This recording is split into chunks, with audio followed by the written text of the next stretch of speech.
jornada de ayer estuvo marcada por las conversaciones telefónicas que tuvieron lugar entre el 27 de enero y el 15 de febrero de 2009, la mayoría de ellas entre Miguel Carcaño y su hermano Francisco Javier.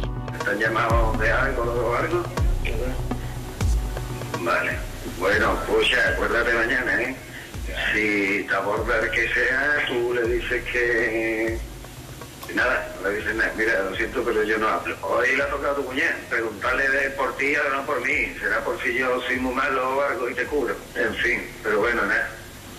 Total, pobre no sabe nada, así que... ¿Qué le va a decir si no tiene ni puñetera idea? Pero imagínate, la película. Hay veces que me gustaría ser menos listo, Guillo. Pero sabía yo que cosas más lo han hecho. En la segunda llamada es mi... Sí, ya no puedo más. Tengo una presión encima. Yo sé que tú también, pero...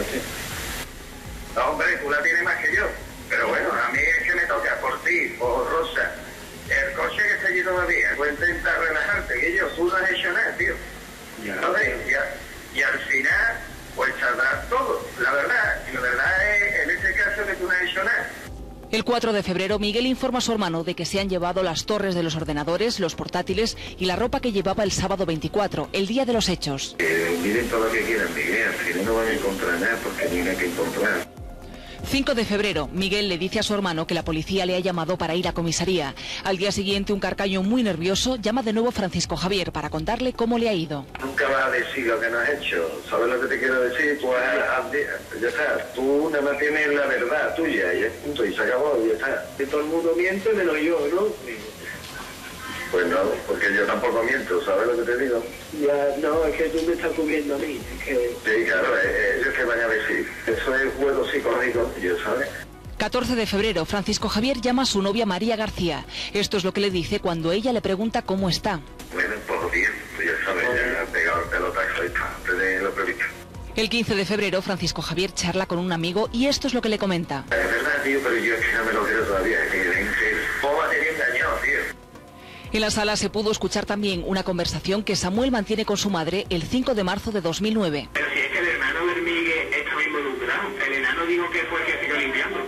11 llamadas telefónicas que pretenden arrojar luz al caso, pero que de nuevo no aportan información sobre el paradero de Marta. Para empezar, se empieza tarde a buscar a la niña, a Marta, que eso ya es un desastre.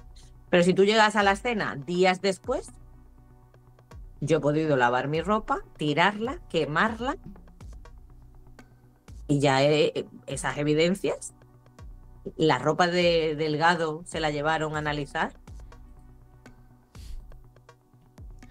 Estaba allí, ¿no? Cuando mató Carcaño a Marta, estaba allí, ¿verdad? Bueno, la sentencia dice que no. Bueno, él sí, pero la telefonía, ¿no? Se le sitúa dentro de León 13. O el León 13. Claro, eso... También es casualidad, ¿no? También es casualidad, ¿no? Eso es extraño porque hay como algunos puntos en los cuales tú dices, ¿estaba o no estaba en el piso? La sentencia dice que no. El cronograma de las llamadas dice que sí. Claro. Y tampoco estaba María García Mendaro dentro, porque recordemos que es la única que no fue acusada de nada, aunque fue a juicio de más, pero no llegó a entrar en la cárcel, que estaba haciendo una oposición para que no podía tener antecedentes. Jolín, es que este caso es el gran caso de las casualidades en España. La verdad que sí. Pero realmente por las llamadas que tenemos filtradas parece que el hermanastro, o sea, Francisco Javier Delgado, guíe a posteriori a Miguel Carcaño, ¿no? Porque tú incluso llegas a preguntarte, ¿y si Miguel Carcaño es un psicópata? Pero parece que en base a esas llamadas como que no parece que lo sea, ¿no? Parece como un títere. No.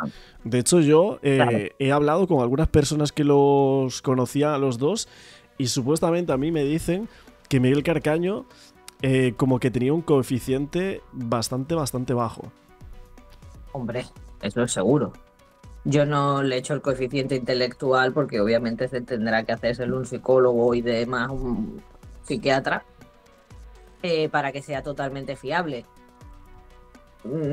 Yo simplemente por la forma de escribir, la forma de expresarse, el estar en un segundo plano continuamente, es una persona que sabes que no va a ser capaz de tener o de tomar parte en una situación como esta. Estamos hablando de que ha matado o ha presenciado la muerte de una persona. Pero vamos, que Carcaño es absolutamente culpable.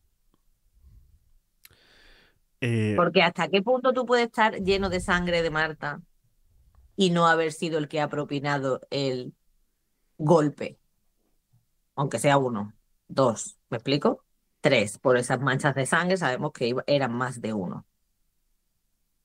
No es que nos calentamos porque él, claro, ¿qué hace? Pues sitúa a Marta como si que ella le estaba diciendo que si quería a la otra chica con la que estaba, la novia de camas. Encima también la quieres hacer culpable. Se merecía que le dieras los golpes que quisieras y la enterraras o la escondieras donde fuera. Y encima la gran crueldad de callarte y no decir absolutamente nada 16 años después. Es terrible. Pero qué bueno no es. Pero realmente Carcaño golpeó a Marta del Castillo, ¿o? Por la evidencia sí. Por la evidencia sí. Que luego haya otra persona implicada que también haya podido golpear. Hay que analizar otras evidencias que no se han hecho. Pero no cuadraría, por ejemplo, en la última versión de Carcaño, si otra persona, que en este caso, según lo que dice Miguel, sería su hermano el que golpeó a Marta del Castillo, las manchas que tendría Carcaño no podrían llegar a ser también por eso, porque su hermano la haya golpeado. Si estás al lado, si estás justo al lado, y también vamos a ver, es que esto tiene una línea fina, pero es clara y coherente para todo el mundo. Si tú estás muy cerca de alguien a la que están golpeando continuamente hasta la muerte, eres igual de culpable que el que les golpea. La evidencia que se muestra en la ropa y en el cuerpo de Carcaño y la situación se desata en la habitación de Carcaño. Obviamente todos los focos se ponen en Carcaño, pero porque la evidencia sí te lo está diciendo. Que su hermano pudo ser cómplice. Es que la sentencia de menores dice que estaba allí perfectamente. Que su hermano pudo golpear con la culata de la pistola y él continuar. Pues eso no se ha comprobado. Carcaño implica a una tercera persona en el crimen de Marta del Castillo. Se trata de Rosa, la exmujer de su hermano Francisco Javier Delgado, a quien acusa de haberles dejado su coche para el traslado del cuerpo. Según cuenta ahora Carcaño, tras golpearla hasta acabar con su vida, su hermano fue a casa de su ex y utilizaría su vehículo para desplazar el cadáver. Unos 20 minutos hasta la finca Majalobo de la Rinconada, un lugar bien conocido por Francisco Javier, ya que había trabajado en la zona. Detrás la habría seguido él con su moto, con tiempo suficiente como para volver a la casa de camas donde vivía con su novia a las 11 menos 10. El puzzle encaja perfectamente según esta nueva versión, ya que la historia contada por Francisco Javier solo se sustenta porque tanto su exmujer como María García Mendaro le dan coartada. El hermano de Miguel siempre se ha situado en León 13, en torno a las 8:30 de la tarde. Yo no coincido más de 10 minutos con mi hermano puede llegar a las 8:30, yo antes de las 9 menos 20 estoy en la calle seguro. Y cuando su exmujer llega del trabajo a las 9 menos 10, Francisco Javier ya está en casa con su hija. Esto es lo que Rosa relata en el juicio. ¿Hablaron ustedes algo acerca de la desaparición de Marta esa tarde? Esa tarde no, nada.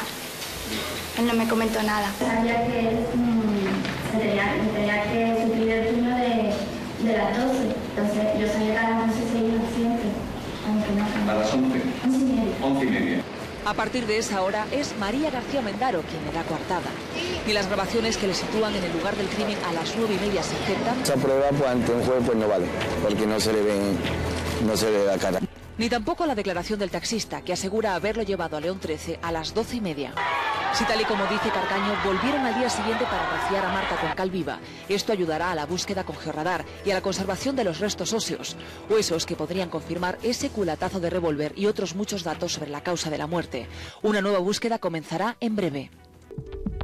25 de mayo del año 2009 llevaba 4 meses desaparecida Marta del Castillo, la menor española de 17 años desaparecida en Sevilla. Su caso se había convertido en un drama por entregas que la opinión pública de España seguía cada día a la espera de un desenlace que tantísimos años después sigue sin tener uno, porque el cuerpo de Marta del Castillo nunca se ha encontrado, y como si se tratara de una serie policíaca estadounidense o incluso un programa de telerrealidad, este caso contaba con los elementos necesarios para que la sociedad se hiciese eco hasta el día de hoy. Los presuntos culpables se hacían célebres en aquel momento, los políticos hiciesen campaña incluso con el caso y los canales de televisión alimentasen los programas de sucesos. Del Castillo sabemos que fue vista por última vez en la entrada de su casa en la noche del 24 de enero de 2009 y 20 días después, cuando su exnovio Miguel Carcaño confesaba a la policía que había acabado con su vida. El caso saltaba a los titulares de toda la prensa mundial. Es que los medios no daban abasto con la noticia cuando además se supo que Carcaño no habría actuado solo. Dos amigos, uno de ellos menor de edad, surgían como presuntos cómplices de los hechos y esto fue suficiente para que decenas de periodistas se trasladaran a Sevilla, en el sur de España, en busca de cualquier tipo de información que les pudiera ser útil. Y años después, es verdad que la atención del público alimentaba y el caso generó muchísimas tensiones. Desde los salones de sus casas, los españoles habían visto cómo los padres de la joven habían iniciado una cruzada para que el gobierno endureciera las condenas a criminales. Así, cuando nadie había sido enjuiciado, y también otras cosas como con el tema de los desaparecidos, que hay que buscarlos desde el minuto 1, e incluso siendo una menor Marta del Castillo. También se observó cómo Carcaño y compañía se habían convertido en los protagonistas del caso. Varias personas, como amigos, novias e incluso hasta suegras de los detenidos, desfilaban por los platós de televisión para contar su versión de los hechos.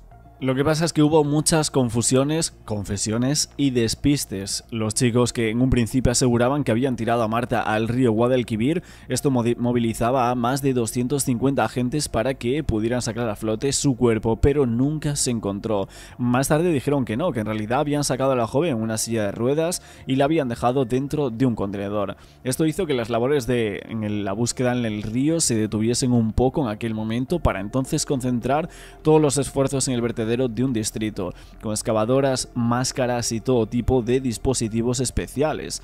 Las autoridades se dedicaron a examinar 40.000 toneladas de basura, pero ni Marta, ni sus cosas, ni su móvil, ni el arma homicida aparecían en 40 días después. Hace poco varios medios de comunicación sacaban titulares sobre el psicólogo criminalista Juan Enrique Soto, que es el pionero en el uso de técnicas psicológicas en investigaciones policiales.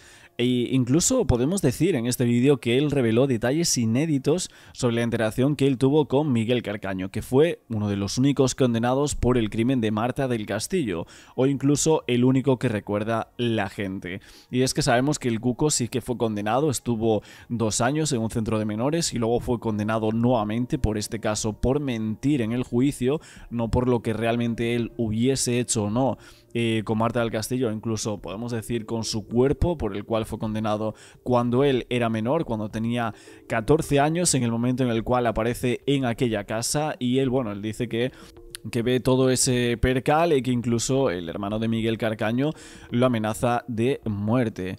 Pero hay que decir que en una entrevista Soto, el psicólogo criminalista, explicaba cómo las técnicas de hipnosis y la prueba P3000 habían ayudado a reforzar hipótesis sobre el paradero del cuerpo de Marta. Y es que la hipnosis aplicada a Carcaño tuvo como objetivo maximizar la posibilidad de recuerdos sobre posibles ubicaciones del cuerpo de Marta del Castillo. Según este criminalista, su cerebro reaccionaba de forma estadísticamente significativa en 3 estímulos que hacían referencia a la escombrera de camas en Sevilla. Reacciones neurológicas que coincidían con los análisis realizados previamente por los investigadores del caso, aumentando la probabilidad de que Marta estuviese enterrada en aquel lugar. Durante aquellas sesiones, Miguel Carcaño describía con una precisión un lugar que correspondía a la escombrera, proporcionando algunos detalles que parece que coincidían con los obtenidos por otros métodos de la investigación.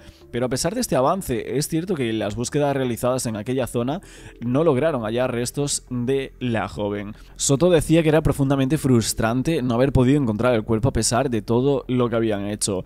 Así que es cierto que se buscó la Majaloba, fue uno de los sitios más concretos. Luego últimamente se dijo lo del Bacie y por supuesto también esta escombrera de camas donde realmente Miguel Carcaño sí estuvo por allí aquella noche, la noche en la que desaparece y supuestamente acaban con la vida de Marta del Castillo. A Carcaño le muestras diferentes lugares posibles donde pudiera estar Marta, su cerebro reaccionaría ante la visión del lugar más pertinente. Su cerebro reaccionó estadísticamente significativo en 3 estímulos y los 3 hacían referencia a la escombrera. ¿A Miguel Carcaño, asesino de Marta del Castillo, le hacéis una prueba de hipnosis? Lo que hace es maximizar la posibilidad del recuerdo. ¿Y cómo fue?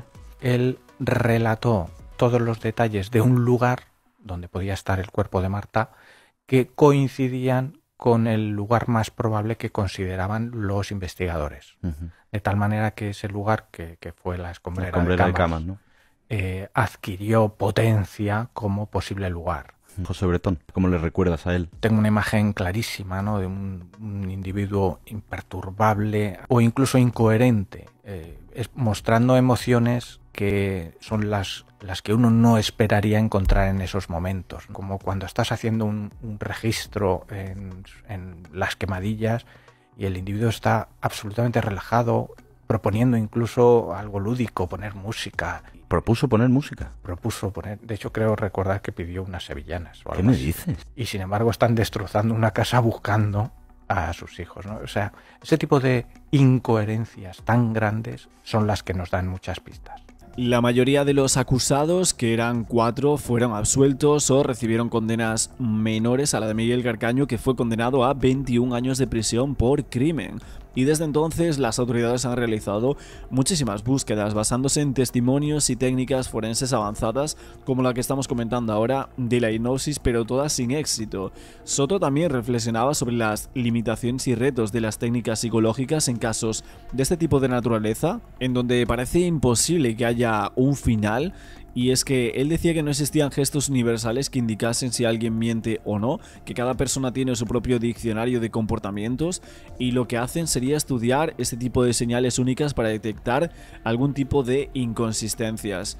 Pero es verdad que el caso Marta del Castillo es un caso que sigue abierto aún a día de hoy, obviamente por la búsqueda del cuerpo, un cuerpo que lleva ya más de 15 años desaparecida. Esto fue uno de los vídeos más vistos del caso de Marta del Castillo en los últimos meses, el tema de este psicólogo criminalista que era ex miembro de la Policía Nacional, que explicaba, me parece que había sido un programa para la COPE, todo lo que escondía un poco las mentes criminales, etcétera, y justo en un momento pues hablaron del caso Marta del Castillo. Y es ahí donde llega ese TikTok que creo que se había hecho viral hace varias semanas atrás. Lo que pasa es que la mayoría de la gente decía que tendrían que preguntarle al hermano y quizás a lo mejor podrían sacar algo más, porque preguntarle a Miguel Carcaño ahora mismo sería agua de borraja, absolutamente nada. Para otros dicen que está claro que la incineraron, que la madre del Cuco le dijo al Topo algo así como jamás la iban a encontrar y eso se le quedó grabado a muchas personas. Y luego el tema de que Miguel Carcaño para muchos no se deshizo del cuerpo, sino que fueron otros autores los que llevaron el cuerpo de Marta del Castillo a otro lugar, o incluso hay personas que creen que realmente se movió del sitio donde estaba antes. Para otros es un cachondeo de investigación el caso de Marta del Castillo, que es vergonzoso como 4 chavales, con ayuda de vete a saber quién, estuvieron tomando el pelo a jueces, a la policía y a la familia de Marta del Castillo durante tantos y tantos años. Es que hace 11 años teníamos la noticia de que Miguel Carcaño aceptaba someterse de forma voluntaria al test de la verdad, que él quería someterse a ello, que realmente no había sido él, sino su hermano el que finalmente había acabado con la vida de Marta del Castillo y que él tuvo que ayudar a deshacerse o a llevar el cuerpo, pero que realmente él no la mató, como se dice la sentencia, una sentencia que para muchos es un despropósito judicial, por un lado la de menores y por otro lado la de mayores. La de menores hablamos de ella porque es donde realmente condenan al Cuco a esos más de 2 años de cárcel.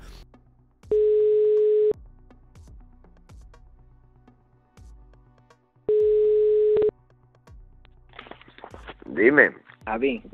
¿Qué? Escucha, mira, ¿tú has leído el periódico del diario? ¿El diario de Sevilla? Sí. Ay, no, espérate, sí, el diario. Sí. Espérate. ¿Has leído que salgo yo? El diario de Sevilla no sale tú. Espérate.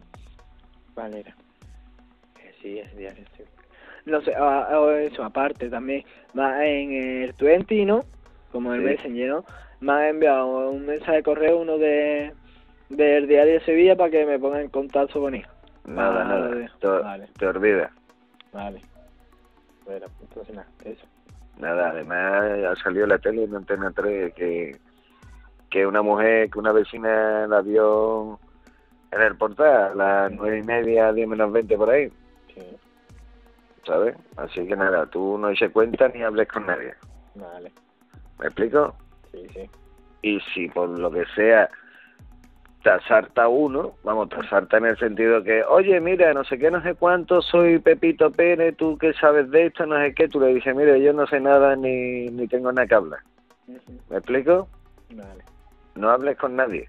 Vale, vale. ¿De acuerdo? Vale. Bueno, ¿dónde estás? Aquí en cama. Vale, ¿que curras esta tarde o tienes que ya por la noche? Ya, se supone que ya está por la noche ya. Vale, bueno, pues si no tienes que currar, no te muevas de ahí. No, ya, sí, yo me voy para allá. Ya, por eso te digo. Vale. ¿Vale? Venga, pues entonces, ¿a qué hora te levantas?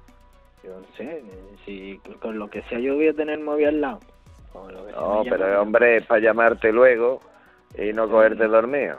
Llámame sobre la hora de cenar más o menos. Vale, venga. Venga, pues yo te doy un toque luego. Venga. Hasta luego. Hasta luego. Aún nadie lo sabe, pero el teléfono de Miguel Carcaño lleva 3 días intervenido. Los agentes captan esta conversación con su hermano mayor, Francisco Javier Delgado. ¿Dónde está la noticia ya? No, ¿por qué? Padre, diciendo que como niego ni nada, que está empezando a sospechar de mí. ¿Sabes lo que te digo? Que sospeche lo que quiera. Y que no hable de más y ya está, que se pinche muy bien lo que habla. Esto es una putada, pero bueno, hay que aguantarse y ya está, ¿sabes? Cuando llegue el momento, pues ya, si podemos follarnos alguno, pues no nos follaremos. Sobre todo los desbloques. A eso te lo tengo jurado. Dice que cuando llegue el momento, los desbloques sobre todo se van a hacer un taco. Los dos del pasillo. Y llevo 2 horas en casa, vamos, a las 7 de la tarde, con la policía científica aquí están cogiendo muestras, tú sabes, revisando la casa y demás, y tú tranquilo, tú ya. Tú lo que puedes decir es lo que has dicho siempre, que es lo que pasa, ya está. Así que tú con tranquilidad, di lo que has dicho siempre y punto. Vale, vale. 27 de enero de 2009. ¿Te han llamado de algo o algo? Vale, bueno, pues ya, acuérdate mañana, ¿eh? Si te aborda el que sea, tú le dices que... Nada, no le dices nada. Hay veces que me gustaría ser menos listo, Guille. Pero sabía yo que iba a ser un marrón listo. Que muerto Satanás. 3 de febrero de 2009. Miguel comienza a desesperarse, ya no aguanta más. El tío de Marta del Castillo insiste en hablar con él. El acusado se derrumba y, cómo no, pide ayuda a su hermano. Habla tú, hablo yo con ellos, pero yo ya no puedo seguir sin más. Tengo una presión encima que no puedo. Y tú intentas relajarte, que tú no has hecho nada, tío. Y al final, pues saldrá todo. La verdad es, en este caso, que tú no has hecho nada. Y cuando llegue el momento, pues tenemos que emprender alguna acción legal con quien sea, pues se emprenderá. Sé que no puedes estar tranquilo porque no lo sé yo, así que ¿cómo coño vas a estar tú? Que ha llegado un momento en que ya no te dejaron tranquilo, hasta que ya no se le ocurra que mirar porque no hay nada que encontrar, porque no hay nada que buscar. 6 de febrero de 2009, la policía le pisa los talones. Miguel acude a comisaría, pero antes de entrar, informa a su hermano. Vayamos a mediar a la policía. A mí me llamaron al mediodía. Sí. Para preguntarme cuánto carro había en casa. Yo le dije que no. En automático y el que se llevaron ellos. El interrogatorio al que le someten los agentes pone nervioso a Miguel. Después me han dicho de todo, tío, que me iban a meter 3 días en los calabozos, que yo era y todo en medio de los tíos, es que me tenían muerto ya. Me han checado ya, en 10 minutos me lo checaron que ni te puedes imaginar. Todo lo que te dicen es, tú sabes, eso es juego psicológico, yo sabes. Voy a con un abogado y ya sabes, ya no vas a ir a ningún sitio sin abogado, ¿me explico? En aquel momento el test de la verdad se practicó a Miguel Carcaño por orden del juzgado que investigaba el crimen y el resultado del mismo no se había hecho público porque esa parte de la investigación había sido declarada secreta. El abogado defensor se opuso a la misma y el caso estaba pendiente de recurso que había presentado en aquel momento la audiencia de Zaragoza, dado que la defensa consideraba que la práctica de esa prueba vulneraba la presunción de inocencia del acusado Miguel Carcaño, porque las leyes españolas garantizaban que ningún imputado podría ser obligado a declarar contra sí mismo y tenía incluso derecho a mentir. Pero luego la fiscalía admitía que el test de la verdad era de Carcaño, o sea que él se sometía de forma voluntaria y por esa parte el Ministerio Público no vio ningún inconveniente en principio siempre que Carcaño aceptase esa práctica. Esa prueba del potencial evocado cognitivo, la prueba conocida como Pre-3000 o test de la verdad, fueron probados en la investigación de otros crímenes ya en España y en este caso se iba a utilizar para el de Marta del Castillo.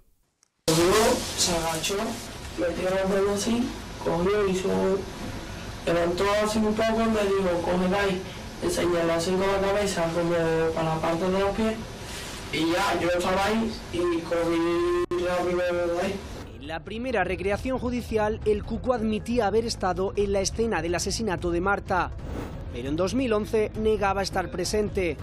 En la madrugada en que ocurre la desaparición de Marta. El joven desmiente haber estado en el piso donde la mataron y su madre le dio la coartada. Declaró que esa noche volvía a casa y vio a su hijo ya acostado.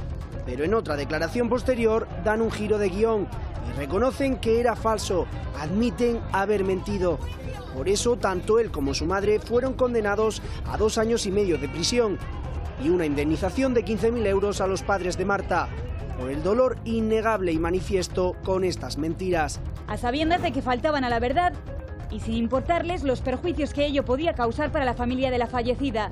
La magistrada consideró probado que el Cuco y su madre acordaron dar la misma coartada para sacar del escenario del crimen al joven. Se lo anunciábamos en primicia. Este programa ha podido averiguar que entre finales de el pasado año y comienzos de este se produjo una reunión secreta. El Cuco, Samuel y su entonces novia, Francisco Javier Delgado, hermano de Miguel Carcaño, y su novia, María García Mendaro. 5 personas reunidas. Varios vecinos nos aseguran que ese encuentro secreto existió. Cuando le dieron un permiso, no le dieron un permiso a la unidad, ya lo que hablarían ya no sé. Y Antonio del Castillo tiene claro el motivo de la reunión secreta. Seguir con sus mismas versiones y salvarse uno a los otros. Poner de acuerdo sus versiones en caso de que se repitiera el juicio. ¿Estará de acuerdo el padre del Cuco con esta hipótesis? Cuando parecía que no podía dar más de sí, llegan más secuelas del esperpento judicial del caso Marta del Castillo, y es que ayer el juzgado de lo penal número 7 de Sevilla, que había condenado a ambos, al Cuco y a su madre, se libraban de la condena por mentir en el juicio del caso Marta del Castillo por lagunas legales. Titulares tremendos que todo el mundo criticaba y condenaba en cuanto a que la justicia ha sido horrible en el caso de Marta, y es que Francisco Javier Marín, conocido como el Cuco, y su madre Rosalía García mintieron en el juicio por el crimen de Marta, celebrado en octubre del año 2011. Pero no tendrán que pagar por ello después de que la Audiencia Provincial de Sevilla haya anulado la condena que les fue impuesta: 2 años de prisión e indemnización a los padres de la joven asesinada por una serie de lagunas legales, según lo que dicen, y los defectos de forma. Es cierto que madre e hijo fueron denunciados por Antonio del Castillo y Eva Casanueva en el juicio que correspondió al juzgado de lo penal número 7 de Sevilla. Ambos reconocieron que no habían contado la verdad cuando fueron interrogados en la vista oral en la que fueron enjuiciados los acusados mayores de edad y a resultas de la cual únicamente había sido condenado Miguel Carcaño, que cumplía una condena actualmente de 20 años de prisión en Herrera-La Mancha, como todos sabemos. Tras admitir la acusación, ninguno de los dos respondieron a ambas preguntas y el magistrado les impuso, además de la pena de 2 años de cárcel, el pago de una multa de 1.400 euros, así como una indemnización de 30.000 euros a los padres de Marta, en concepto de responsabilidad civil. La sección primera de la audiencia sevillana, según ha informado este jueves el Tribunal Superior de Justicia de Andalucía, ha anulado las condenas al considerar, en lo que se respecta al Cuco, que la figura del testigo coimputado fue juzgado por la jurisdicción de menores por los mismos hechos y en el juicio de los mayores declaró como testigo, que no se encuentra regulada legalmente. A esto incluso hay que añadir, según dice la sentencia notificada este mismo jueves a todas las partes, que el Tribunal Supremo no ha determinado cuáles son las consecuencias de mentir en su declaración, y es que, por otro lado, en lo que se refiere a la madre, argumenta la audiencia que no mintió en cuestiones trascendentales que podrían determinar el desenlace del juicio, y añadía que además no fue advertida expresamente de que podía negarse a contestar a aquellas cuestiones que pudiesen perjudicar a su hijo. El Cuco, como recuerda la audiencia, fue absuelto del crimen, de 2 delitos de agresión sex, de un delito contra la integridad moral y de otro de profanación de cadáveres, tras el juicio que se celebró de forma paralela y que derivó en sentencias contradictorias. Solo fue condenado por un delito de encubrimiento, al que finalmente no va a sumarse la condena por falso testimonio. El Cuco, menor de edad cuando Marta del Castillo fue asesinada, declaró en el juicio contra Carcaño, su hermano, Francisco Javier Delgado, la novia de este, María García Mendaro, y Samuel Benítez, ese 25 de octubre del año 2011, y fue apercibido de su obligación de decir la verdad solo para no incurrir en delito de falso testimonio. Fue interrogado sobre los mismos hechos que en juzgado de menores y mantuvo su versión exculpatoria.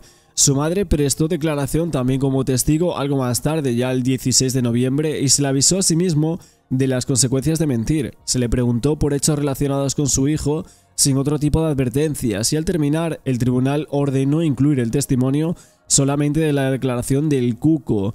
Parece ser que se plantea en cuanto a los magistrados de la audiencia que el juzgado de lo penal número 7 no había dado una respuesta suficiente a la cuestión que había planteado el abogado de los dos acusados, si el Cuco tenía derecho a no declarar como testigo dado que ya estaba incurso en ese procedimiento penal por los mismos hechos. Señala el tribunal que en principio no había dudas sobre si debía haber sido citado como testigo en juicio de mayores de edad, pero otra cosa es que incurriese en delito de falso testimonio al mentir. Escriben que no estamos ante un testigo al uso, puesto que ya no sería coacusado ni un imputado. Se trataba pues de una figura híbrida, la del testigo coimputado, que no se encuentra regulada en nuestra legislación. Incluso es que los magistrados se muestran comprensivos con el Cuco, por tanto destacan que cuando declaró como testigo su condena estaba aún por ejecutar, por lo que resultaba más lógico pensar que tuviera la inquietud de que le pudiera perjudicar al decir algo diferente a lo que ya había indicado anteriormente. Lo que dice la sentencia es que se le debió dispensar de contestar a aquello que considerase que le podría perjudicar. Manifestaciones falaces pero sin condena, y es que en definitiva concluye la audiencia diciendo que se le podía obligar a declarar como testigo pero no se le podía condenar por sus manifestaciones falaces.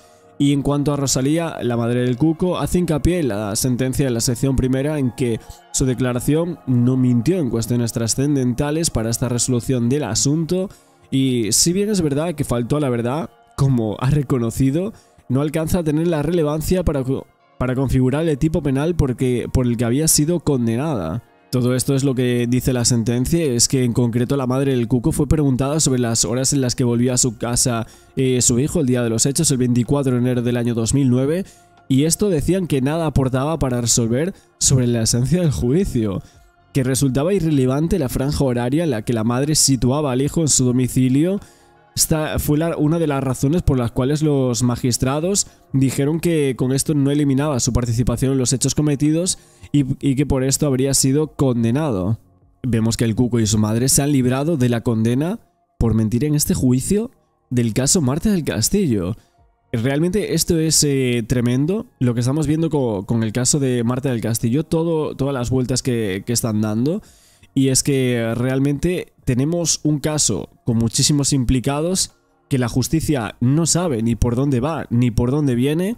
Es como que vemos todo el rato que están perdidos. Para los que no entendemos, como bien dice también la madre de Marta del Castillo, Eva Casanueva, vemos esto como algo surrealista, lo que está pasando con este caso desde siempre. Y es que parece todo el rato como que se necesitan mantener cosas nuevas en cuanto a la justicia, interpretar las leyes de otra forma para este caso. Es algo totalmente surrealista, como os digo. A las 12:30 de la mañana, cuando tengan que declarar los padres del Cuco en este juzgado de menores de Sevilla, porque hace ahora menos de un año, fue el día 14 de noviembre de 2010, cuando el Cuco quebrantó esa orden de alejamiento que tiene de la familia de Marta. Una orden de alejamiento impuesta por el juez de 50 kilómetros. Ese día, ese domingo, un control rutinario de la Guardia Civil pues le dio el alto, le pilló a 26 kilómetros de Sevilla. Entonces a las 12:30 de la mañana tendrán que venir a declarar los padres en calidad de testigos. No sabemos porque en ese día, ese momento, ese día los padres del Cuco, bueno, dijeron que un poco que se habían equivocado de carretera. No sabemos si hoy aquí en el juzgado de menores también mantendrán esa misma versión, eso mismo que dijeron ese día. De momento, como veis, algunos medios de comunicación que están esperando, expectantes esa llegada de los padres del Cuco. No sabemos si llegarán un poquito antes, al filo de las 12:30 de la mañana, estamos esperando para captar esa imagen de los padres del Cuco. En otras ocasiones, no sé si recordáis, cuando fue el juicio del Cuco, ellos intentaban evitar siempre la atención de las cámaras y venían con pasamontañas y con bufandas y tapándose la cara. No sabemos cómo llegarán hoy hasta el juzgado de menores. Bueno, en este caso, muchísimas gracias, Rocío Romero, en este caso vienen como testigos en el juicio contra su hijo, pero ellos también están, por otra parte... ellos, como mayores de edad, están imputados en un procedimiento abreviado en el juzgado de Utrera, que es la zona en la que ocurrió todo, y a su vez son testigos porque como el Cuco era menor de edad, él está imputado en la Fiscalía de Menores y tienen que declarar como testigos en la Fiscalía de Menores. La declaración falsa del Cuco consistía en afirmar que cuando asesinara a la chica, él estaba con unos amigos. Tras la quedada volvió a casa y ahí se quedó. Su madre corroboró su coartada afirmando que cuando llegó de madrugada al domicilio, el Cuco se encontraba acostado en su cama. El tribunal absolvió al joven acusado al considerar que la figura del testigo coimputado no se encontraba regulada legalmente, cuando literalmente es totalmente cierto que mintieron. Mintió la madre, mintió el hijo. Hoy ha hablado el padre de Marta del Castillo, que ahora veremos absolutamente toda su declaración. Una declaración que ha hecho tras conocer que la justicia amparaba las mentiras del Cuco, podemos llegar a decir, y que en este caso pues daba una rueda de prensa para todos los medios nacionales diciendo que daría su opinión sobre esto en esa rueda de prensa, pero que antes tenía que calmar los nervios y leer detenidamente la sentencia. Esto publicaba el padre de la joven, Antonio del Castillo, en su cuenta de X, tras conocer la decisión de la audiencia de Sevilla. Y es que esta familia no tiene más que varapalos judiciales. Hace unos meses conocíamos que no se podía investigar lo que serían los móviles de todos los implicados en el caso de Marta del Castillo, solo el de Miguel Carcaño, móvil el cual vemos que no ha dado tanta información como se pensaba en ese momento. Y es que era una de las aspiraciones que tenía la familia de llegar a saber dónde estaba el cuerpo de Marta, que llevamos ya muchísimos años hablando de este caso y que la familia lo puede descansar porque no ha encontrado ni un resquicio de su hija. Realmente aquí hay que pararse porque esto es totalmente increíble. La pregunta es, ¿el Cuco y su madre mintieron? La respuesta es sí, las mentiras son más que evidentes. Y es que Francisco Javier García, el Cuco, sí mintió en el juicio y dijo que nunca había estado en ese piso donde mataron a Marta esa madrugada y que a la 1 de la mañana estaba durmiendo en su casa. Su madre había corroborado la coartada alegando que le había dado un beso en la mejilla. Lo habían condenado y ahora absueltos. En las grabaciones del infiltrado, lo que decía la madre del Cuco se justificaba un poco de sus mentiras diciendo que era una mentira piadosa lo que había hecho. Habían captado un poco esa versión distinta de la que había ofrecido en el juicio, en las grabaciones que hizo el infiltrado, en este caso que se había infiltrado a la familia del Cuco, había estado con su madre y ahí desmontaba totalmente la coartada de su hijo, por supuesto. En el audio decía algo así como: yo te puedo mentir en esto, en vez de las 4 son la 1:30, porque es una mentira.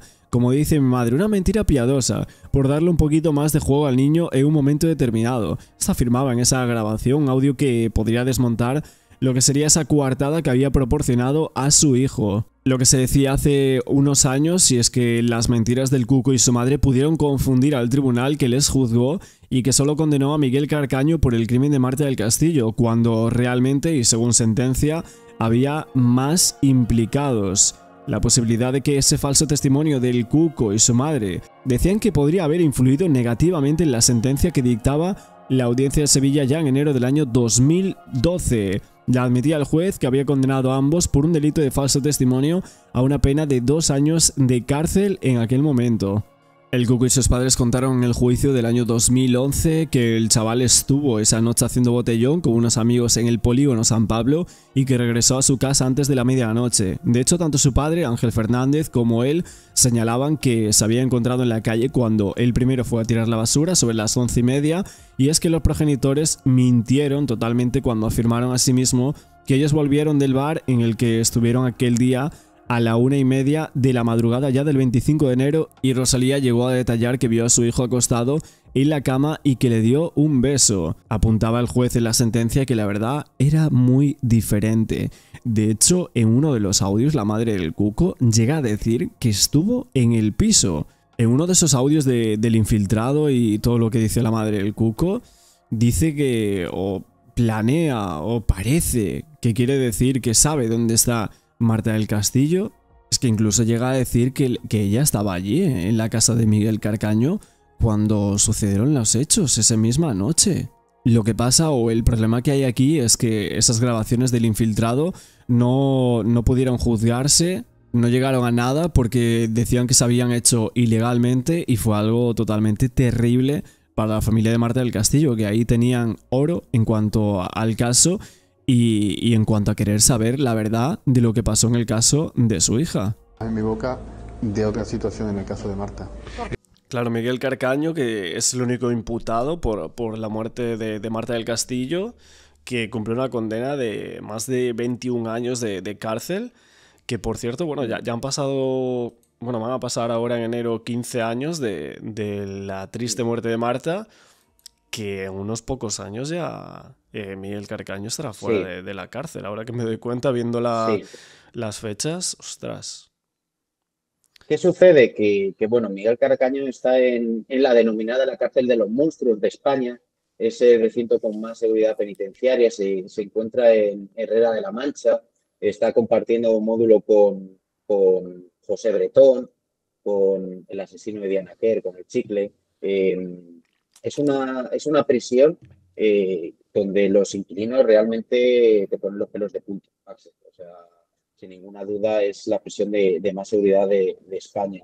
Es cierto que la justicia tiene estos plazos. El sistema penitenciario en España va encaminado a la reinserción en la sociedad de este tipo de personas, y quizás a mí que cumpla la condena no me da, o sea, me da más pena que vaya a salir a la vida normal sin haber reconocido dónde está el cuerpo de Marta del Castillo, para lo que supone para toda su familia. Pero ese drama. ¿Tú crees que lo sabe? ¿Tú crees que Miguel Carcaño sabe dónde está el cuerpo? No sé si lo sabe o no, pero desde luego sí que podría dar más información de la que da. Yeah. Es cierto que por ahí está la teoría de que el hermano supuestamente fue el autor y el que se deshizo del cuerpo. Según la justicia no es así. Según la justicia. Bueno, según la sentencia de menores, sí que claro, es así. Claro. Pero según la justicia por la que Miguel Carcaño está en prisión, fue él el asesino de Marta del Castillo. Desde luego Miguel Carcaño tiene más información. Es decir, si no sabe dónde está el cuerpo, sabe un poco el área aproximada de qué sucedió con ese cuerpo. Y fíjate, hay pocos casos en España como este, que el padre de Marta del Castillo comprara la casa donde vivía Miguel Carcaño, que se la ofreciera a cambio de decirle el lugar, el paradero del cuerpo de su hija. Es una historia de agonía tremenda. Es tremendo. Y que este chico pues que no haya dicho aún algún indicio, alguna pista de qué sucedió con el cuerpo de Marta, la verdad es que es increíble, y nos invita a pensar también por qué no lo dice. Nos invita también a pensar qué hay detrás de este crimen que aún no sepamos, que él quiera seguir ocultando durante todos estos años. Claro, pero realmente él solo no lo pudo hacer. O sea que él tuvo que tener una ayuda. Incluso, bueno, la sentencia así lo dice, ¿no? Así lo acredita, que el Cuco supuestamente ayudó claro, a Miguel Carcaño, pero hay una tercera persona, según la misma sentencia del caso de Marta, que ayudó a... Una tercera persona desconocida. Que la justicia en un primer momento no quiere dar nombres hasta que la sentencia de los menores pone ese nombre el hermano de Miguel Carcaño. Claro, lo que pasa es que fue antes. La de los menores fue antes. Claro, es una situación tan anómala, tan peculiar, es que no es nada normal en la justicia que un suceso tenga dos verdades jurídicas. Es realmente sorprendente. Desde luego, Miguel Carcaño no actuó solo en ninguna de las dos sentencias y también es cierto que las personas que le ayudaron o que colaboraron, pues en todos estos años tampoco han hablado, tampoco han querido hablar. El caso del Cuco, el caso también del menor implicado, son aspectos que invitan un poco a pensar en esa teoría que te venía diciendo antes de qué hicieron esa noche o qué ahí sufrió Marta del Castillo para que no quieran desvelar dónde está el cuerpo de Marta para que la familia pueda descansar después del daño terrible que han estado viviendo todos estos años. Es tremendo el caso de Marta del Castillo, ¿no? Todos los puntos que fueron diciendo en sus declaraciones, primero a un basurero, luego al río Guadalquivir, después a la Majaloba. ¿Tú dónde crees que puede estar Marta? Y luego, fíjate, el último detalle que hace unos meses, no sé si te acuerdas, que el padre de Marta del Castillo contrató un dron, dijo que la policía no estaba buscando en los lugares donde él tenía sospechas de que podía Claro, estar puso una ubicación incluso con una imagen. Claro, él primero puso una ubicación, pidió a la policía que fueran, la policía parece ser que no fue y al final él lo que hizo fue tomarse la justicia por su mano, ir con un dron, creo que fue con un tractor o con una maquinaria pesada y remover todo eso, que también es cierto que removió bastante tierra por ahí y no encontró nuevos indicios, pero el padre parece ser que está ahí buscando todos los remedios posibles para poder localizar el cadáver de su hija, como es lógico. Y después de tantísimos años, que ya van a pasar 15 años y se sigue buscando a Marta. Claro. Mi opinión, pues va encaminada con la vía de un poco ahí de la conspiración, de la incineración del cuerpo. Me parece súper extraño que después de tantos años y después de todas las localizaciones que han dado, que no se haya encontrado el cadáver. Ojalá algún día yo me confunda, el cuerpo no fue incinerado, y la familia de Marta del Castillo pueda recuperar y poder enterrar el cuerpo de su hija, aunque por la frialdad de Carcaño, por la frialdad de todos los implicados en estos procesos, todo me hace invitar a pensar que se llevarán en secreto a las tumbas. Claro, es tremendo porque nosotros también hicimos por aquí algún reportaje sobre el tema de esa teoría que tú comentas de la incineración, de que varios de los implicados decían que el cuerpo no iba a aparecer, ¿no? O sea, la madre del Cuco, por ejemplo, que se posiciona la noche del crimen en la misma casa donde supuestamente ocurrió todo, dice al infiltrado que el cuerpo no va a aparecer y que ella que no es porque ella sea bruja, ¿no? Que lo asegura. Claro. Es que, bueno, si en los primeros días de búsqueda por el Guadalquivir no se encontró nada, esa teoría de que fue tirada al río me parece que se desechó en los primeros días o las primeras semanas por parte de la Policía Nacional. Luego la teoría de las fincas que ha ido dando Carcaño con el paso del tiempo, básicamente no han llegado a ningún punto, no han encontrado ni indicios de que pudieran estar ahí.